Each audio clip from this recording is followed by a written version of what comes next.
Hi everyone, today let us draw the diagram of a human brain. Brain is a important organ. It is a large mass of nerve cell. It is protected by the skull. The brain is a main control unit of a nerve cell. What is the work of the brain? It helps us to think. It helps us to remember the things.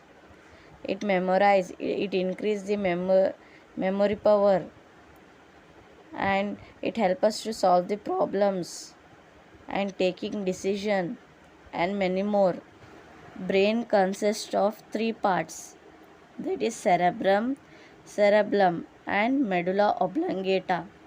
Let us study briefly about these three parts. Here I am drawing the first part of the brain, that is a cerebrum. You can see in the picture. The cerebrum is the largest part of the brain. It has many folds and ridges. This cerebrum have two parts, that is right cerebral hemisphere and the left cerebral hemisphere. This cerebrum help us to memorize the things. It is responsible for thinking, emotions, learning, and it also control our sense organs. So it is called as a set of intelligence.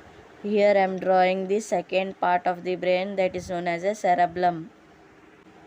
This cerebellum is the second largest part of the brain and much smaller than the cerebrum. It is located backside of the brain, below the cerebrum. Its function is to control the voluntary muscles. What is voluntary muscles?